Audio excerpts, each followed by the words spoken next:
I was sitting in the cardiology wing of Vancouver General Hospital when Dr. Okonkwo slipped me a note that would shatter everything I thought I knew about my own son. My name is Robert, and at 68 years old, I thought I'd seen enough of life's surprises. I'd been a mechanical engineer for 42 years, raised 2 kids as a single father after my wife, Sarah, died of breast cancer when the kids were still in elementary school. I'd done everything right, worked hard, saved money, put both children through university debt-free. My daughter Emma was now a successful veterinarian in Halifax, married with 2 kids of her own, my son Tyler. Well, Tyler was supposed to be my pride and joy too. But that Tuesday afternoon in March, everything changed. I'd been feeling off for about 3 months. Chest pains, irregular heartbeat, dizziness that would come in waves. At first, I chalked it up to aging. I was 68, wasn't I supposed to slow down? But when I nearly blacked out while shoveling snow from my driveway in early February, Tyler insisted I see a cardiologist. "Dad, you need to take this seriously," he'd said, his hand on my shoulder with what I thought was genuine concern. "Let me drive you to the appointments. I'll make sure you're taking your medications properly." Tyler was 32, and to be honest, he'd been struggling. His marketing startup had failed spectacularly 2 years ago, leaving him with roughly $85,000 in business debt. His marriage to Courtney had fallen apart shortly after she'd left him, when the money ran out. For the past 18 months, Tyler had been living in my basement suite, supposedly getting back on his feet. I didn't mind. He was my son. Family helps family, or so I thought. The appointment that day was supposed to be routine, just a follow-up after my echocardiogram the week before. Dr. Okonkwo was a Nigerian-Canadian cardiologist in her early 50s, known for her thoroughness. She'd ordered extensive blood work, along with the heart imaging. "Mr. Donovan," she said as she entered the examination room, her expression unreadable. "How are you feeling today?" "About the same, Doc. The chest pains come and go. Tyler's been great about making sure I take my medications on time. But I need to examine you," she interrupted, which was unusual for her. She was normally so conversational. As she checked my blood pressure and listened to my heart, I noticed her hand trembling slightly. When she was done, she sat down at her computer and began typing, her back to me. "Everything all right, doctor?" She turned, and that's when she did something I'll never forget. She tore a piece of paper from her prescription pad and wrote something quickly, then folded it twice. As she handed me what I assumed was a prescription, she pressed the folded note into my palm underneath it. "Take this prescription to your pharmacy," she said clearly. Then, so quietly I almost missed it, she added, "Read the note when you're alone. Tonight. Don't tell anyone you have it." My heart rate spiked. I looked at her face, searching for answers, but her expression was carefully neutral. She stood up and opened the door. "I'll see you back here in 2 weeks, Mr. Donovan. Make sure you follow the instructions exactly." Tyler was waiting in the lobby, scrolling through his phone. "How'd it go, Dad?" Fine. She just adjusted my medications a bit. I kept my hand closed around the note, the prescription visible on top. "Want me to grab that from the pharmacy for you? I need to run some errands anyway." No, I'll get it later. I actually feel like taking a walk. The doctor said I need more exercise." Tyler frowned. "You sure? You look pale." "I'm fine, son." But I wasn't fine. My mind was racing the entire drive home. What could possibly be in that note? Why the secrecy? Was I dying? Did I have cancer that Dr. Okonkwo couldn't tell me about in front of Tyler for some reason? I waited until Tyler left for his part-time job at the electronics store that evening. The moment his car pulled out of the driveway, I went to my bedroom, locked the door, and unfolded the note with shaking hands. The words were written in tight, urgent handwriting. "Mr. Donovan, your blood work shows Digitalis glycoside levels of 3.7 ng/ml. This is toxic range. You are not prescribed any Digitalis medications. Someone is poisoning you with digoxin or similar cardiac drugs. Check all medications in your home tonight. Do not confront anyone until you have proof. This is potentially fatal. Call me at this number from a phone they don't know about.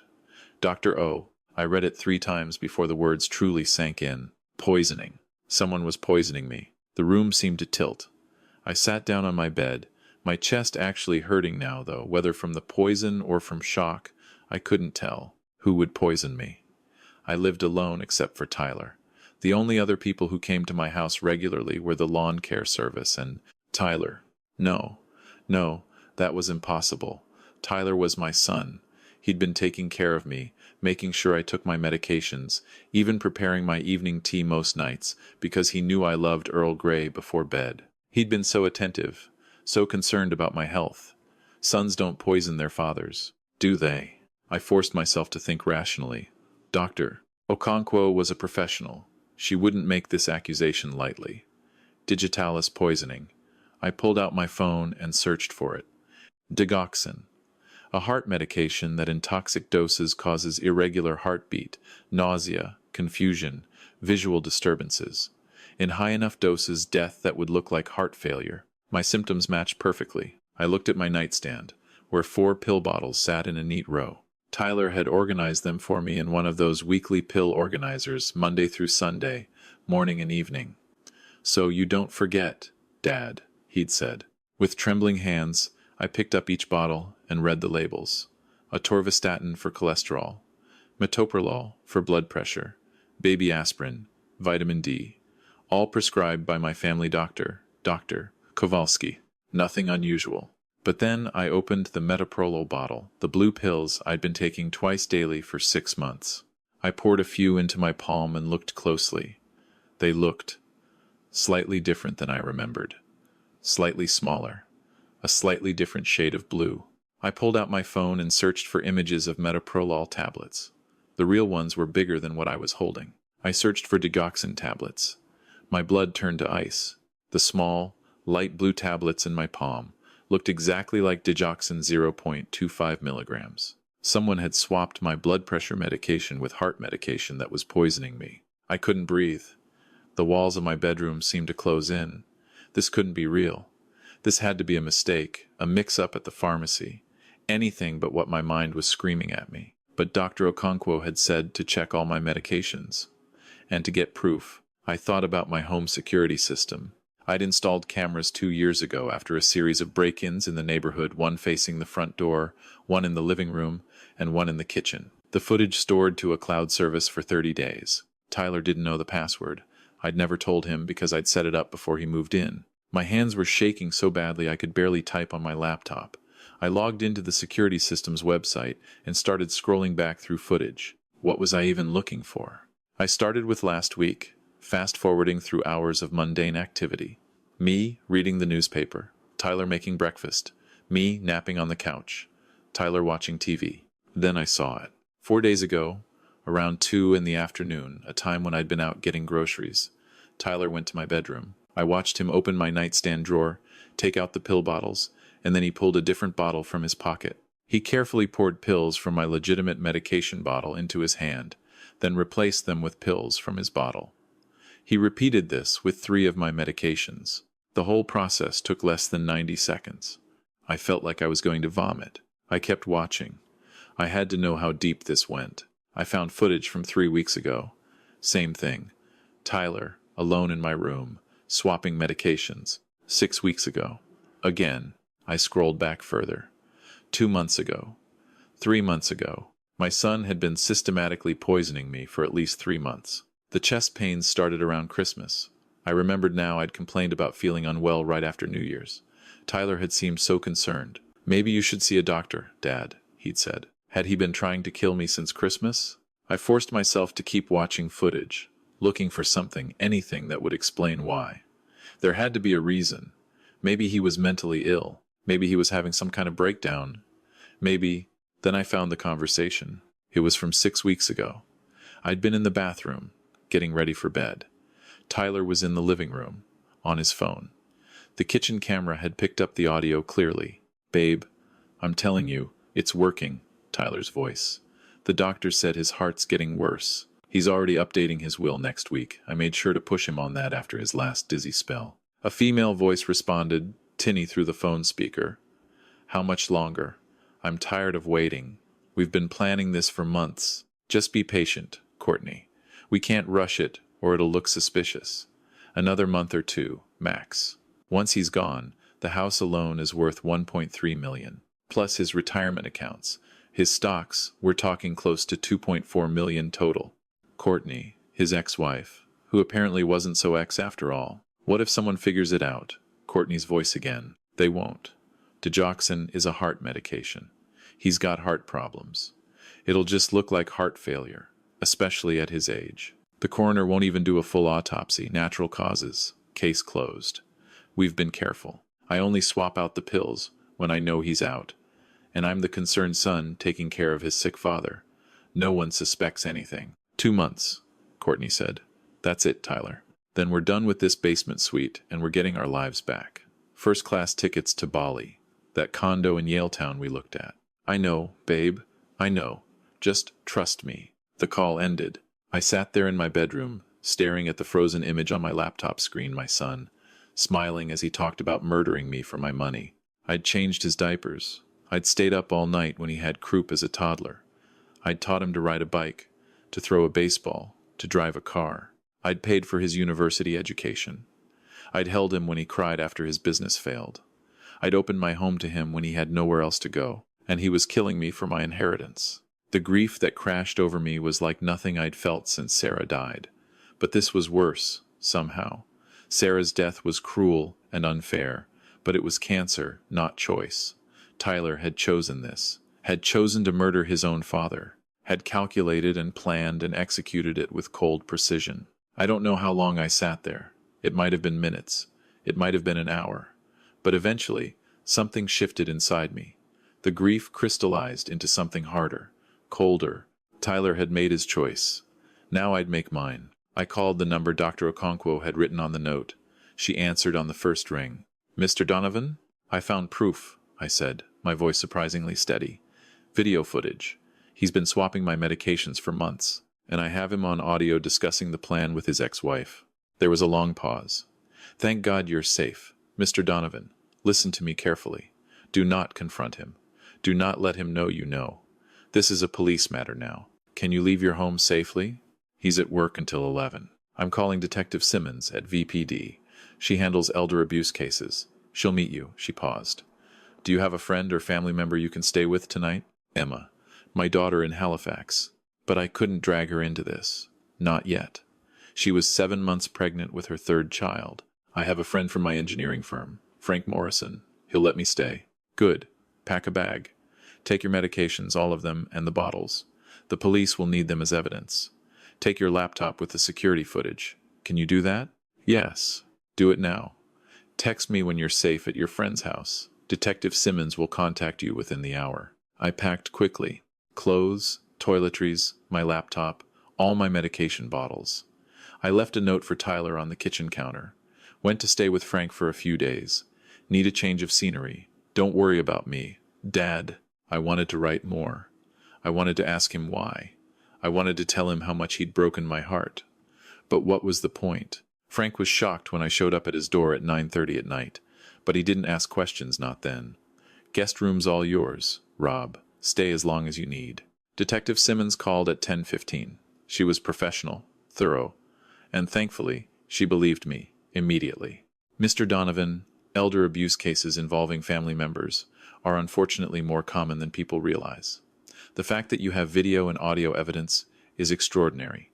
Most victims never get proof. Can you email me the footage? I sent her everything. All the videos of Tyler swapping medications, the audio of him discussing the plan with Courtney, documentation of the Digitalis in my blood work from Dr. Okonkwo. We'll need to act quickly, Detective Simmons said. He can't know you're on to him, or he might destroy evidence or flee. Can you call him? Act normal? Tell him you're just spending a few nights at your friend's place? So I did. I called my son, the son who was murdering me, and I pretended everything was fine. Hey, Dad, got your note. You feeling okay? Just tired, Tyler. Frank and I are going to watch the Canucks game and have a couple of beers. Thought it might do me good to get out of the house. Sure. That's good, Dad. You need anything? No, I'm fine. I'll probably stay here tomorrow night, too, if Frank doesn't mind. You okay holding down the fort? Of course. You take care of yourself. You too, son. I hung up and immediately ran to Frank's bathroom and vomited. The police executed a search warrant on my home the next morning while Tyler was at work. They found everything, the bottle of digoxin tablets hidden in Tyler's sock drawer, text messages between him and Courtney discussing the plan. searches on his laptop for undetectable poisons, and how long does digoxin take to cause heart failure, and average coroner autopsy rates for elderly cardiac deaths. They also found a draft will document that Tyler had apparently prepared for me, one that left everything to him, with only a token $10,000 for Emma. He'd been planning to convince me to sign it once I got sicker. Tyler was arrested at work that afternoon. Courtney was picked up at her apartment in Burnaby that evening. Both were charged with attempted murder, conspiracy to commit murder, elder abuse, and fraud. I didn't go to the arraignment. I couldn't bear to see him. Frank had to physically restrain me from going to the jail, actually. Part of me, the father part, still wanted to believe there was an explanation, that my son couldn't really be a would-be murderer. But he was. Emma flew out from Halifax despite her pregnancy. When I told her everything, she collapsed in my arms, sobbing. "Dad, I'm so sorry. I'm so sorry. I should have seen something. I should have known." "You couldn't have known, sweetheart. I lived with him, and I didn't know." The trial took 8 months to start. During that time, I had to undergo treatment for Digitalis poisoning. Apparently 3 months of toxic exposure had done some damage to my heart that required careful management. Dr. Okonkwo referred me to a therapist who specialized in trauma. I sold my house. I couldn't live there anymore, couldn't walk past Tyler's basement suite without seeing him poisoning me. I moved into a smaller condo in New Westminster. Emma visited as often as she could with the new baby. She'd named him Robert, after me, a gesture that made me weep. The evidence was overwhelming. Tyler and Courtney both took plea deals rather than go to trial. Tyler was sentenced to 14 years in federal prison. Courtney got 12 years as an accessory and co-conspirator. Tyler's lawyer tried to argue that Tyler was under extreme financial stress, that he'd had a mental breakdown, that he'd never actually intended to go through with it. The judge wasn't buying it. "Mr. Donovan," Judge Martinez had said at the sentencing, "you systematically poisoned your own father over a period of 3 months with the explicit intention of causing his death so you could inherit his estate. You showed sophisticated planning, premeditation, and a shocking absence of remorse." The victim in this case is not just Robert Donovan, it's the fundamental bond of trust between parent and child that forms the foundation of our society. You didn't just try to kill your father, you killed the relationship itself. Tyler had looked at me then, for the first time since his arrest. I don't know what he expected to see. Forgiveness, maybe? Understanding? But I had nothing left to give him. I just stared back, hollow. He mouthed something that might have been, "I'm sorry, but I'll never know for certain." And honestly, it doesn't matter. The weeks after the sentencing were strange. People kept asking me how I was feeling, whether I had closure. But how do you get closure on something like this? My son tried to murder me. That fact doesn't change, doesn't soften, doesn't become more palatable with time. What I did feel was relief. Relief that I was alive. Relief that Emma and her family were safe. Relief that Tyler couldn't hurt anyone else for the next 14 years.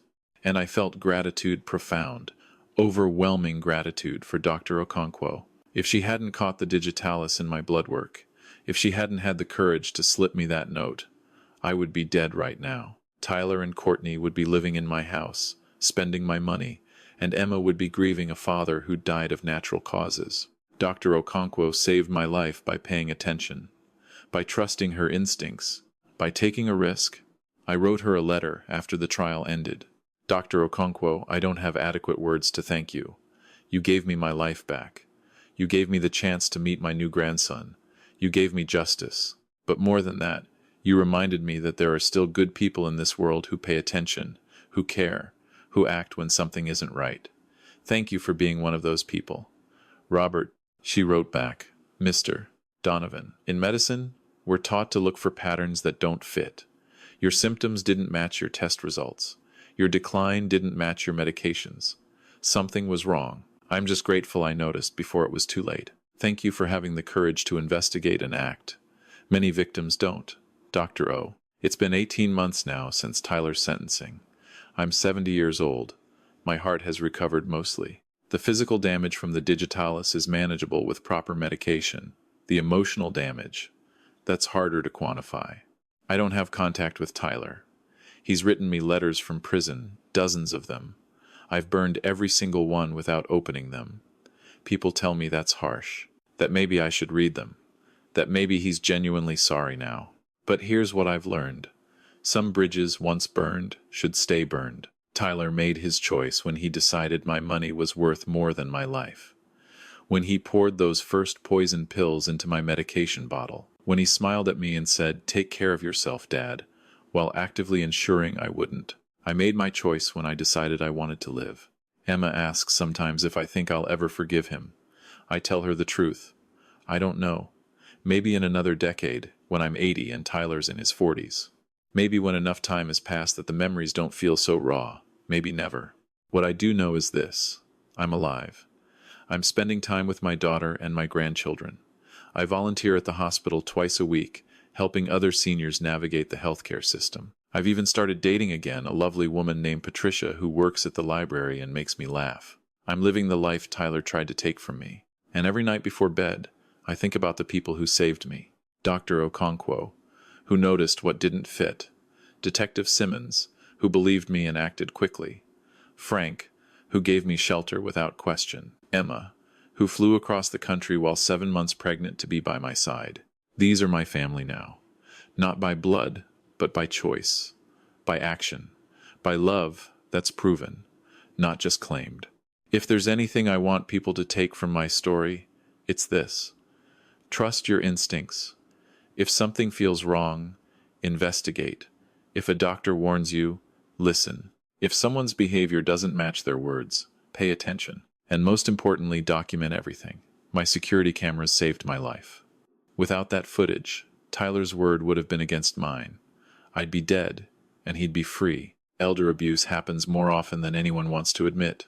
According to the Canadian Network for the Prevention of Elder Abuse, 1 in 4 seniors experiences some form of abuse, and most of it comes from family members. Financial exploitation, physical abuse, neglect, and yes, sometimes, attempts on their lives. We don't talk about it because it's uncomfortable, because we want to believe that family bonds are sacred, unbreakable, because acknowledging that your own child might harm you feels like admitting failure as a parent. But sometimes, love isn't enough.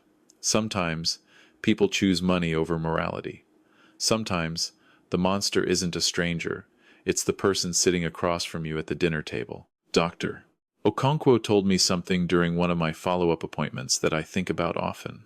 The hardest part of medicine isn't diagnosing disease, it's recognizing when the disease is human. Tyler was the disease, and the cure was evidence, action, and justice. I'm Robert Donovan. I'm 70 years old.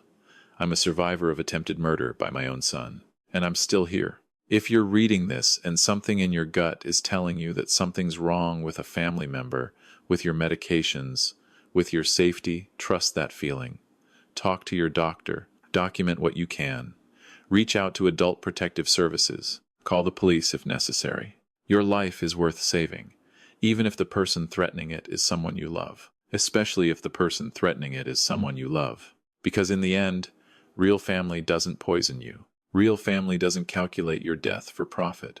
Real family doesn't trade your life for a house in Yaletown and a vacation in Bali. Real family saves you, and sometimes you have to save yourself.